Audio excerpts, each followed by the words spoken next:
Ah,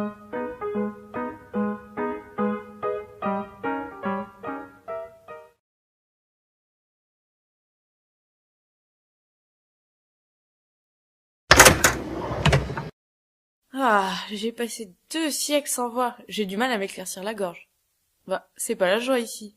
Tout le monde dort à part nous? Nous sommes près de 1500 oiseaux stockés, serrés dans ces caves. Pourtant, nous sommes les 2 seuls à être éveillés. Dis, ça te dirait de venir te dégourdir un peu les plumes à l'air libre? J'ai trouvé une issue qui mène à l'extérieur. Ah, ça fait du bien de prendre l'air. Comment tu t'appelles, mon ami? Moi, c'est Nyctiornis amictus, mais tu peux m'appeler Guépier. Enchanté, Guépier. Moi, c'est Jacamerops aureus. Mais tout le monde m'appelle Jacamar. En tout cas, quel bonheur de prendre le soleil. Mais attends, c'est amusant de voir à quel point tu me ressembles.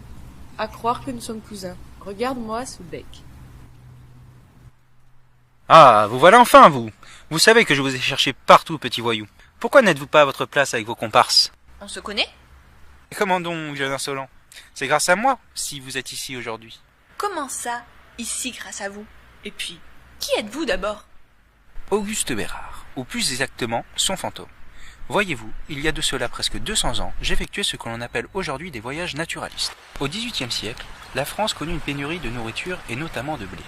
Il fut alors plus que nécessaire de développer notre commerce en découvrant de nouvelles routes, de nouveaux produits échangés à vendre, aussi bien des produits luxueux et exotiques que des produits plus communs. Mais de telles entreprises coûtent cher, et afin de les rentabiliser au mieux, on n'hésitait pas à faire cohabiter plusieurs missions sur un même navire. Mes compères naturalistes et moi-même étions mandatés par le Muséum d'histoire naturelle de Paris, qui dirigeait nos recherches et notre formation. Il nous attribuait des missions de botanique, de zoologie et parfois même d'ethnologie. Nos voyages répondaient à des attentes politiques, économiques et scientifiques. J'ai ainsi sillonné les 4 coins du monde. Vous êtes donc un scientifique? Contre-amiral Bérard, militaire de carrière, mais naturaliste de passion. J'ai débuté mes voyages en 1817 et mon dernier fut en 1842. C'est bien beau tout ça, mais qu'est-ce qu'on vient faire là-dedans? Ah ah! Mais c'est grâce à tout cela que j'ai pu vous trouver et vous ramener avec moi. Toi, Guépier à fraise, tu viens d'abord au bord d'une rivière de Sumatra. Et notre grand Jacamar vient quant à lui d'une contrée bien différente, puisqu'il s'agit des forêts du Brésil. Mais si l'on vient d'endroits si éloignés, comment se fait-il que nous nous ressemblons tant? Sommes-nous de la même famille? Sommes-nous cousins? Je vois que tu es un petit oiseau très perspicace, mon jeune ami. Eh bien non, vous ne faites pas partie de la même famille. Toi, mon cher Jacamar, tu es un pisciforme, comme le toucan.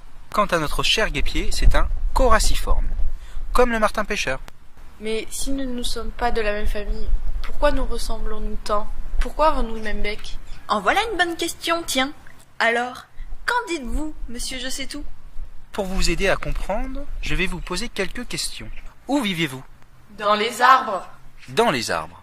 Et que mangez-vous? Elle est facile celle-là, des insectes. Et en général, les insectes ne sont pas bien gros.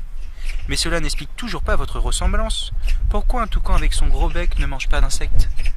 Les insectes aiment bien se cacher sous les feuilles ou voler vite entre les branches. Un gros bec, ça doit pas être bien pratique s'il faut se faufiler entre 2 branches pour en attraper un. Et en vol, ça ne doit pas être facile à manier. Exactement. Ce n'est pas pratique. Attraper des insectes, devoir les chasser entre les branches ou en vol est une contrainte et son gros bec n'est pas adapté pour ce genre de chasse. Vous avez un bec plus court et plus fin, parfait pour la chasse aux insectes. Et ça, grâce à la sélection naturelle. La quoi? La sélection naturelle. Au cours du temps, les espèces ont subi des modifications ou mutations qui pouvaient se transmettre à leurs descendants. Si cette mutation est bénéfique pour l'espèce, comme votre bec pour la chasse aux insectes, les individus possédant cette modification sont plus performants et finissent par s'imposer face à ceux qui n'avaient pas la mutation. C'est le principe de la sélection naturelle. Les plus adaptés restent.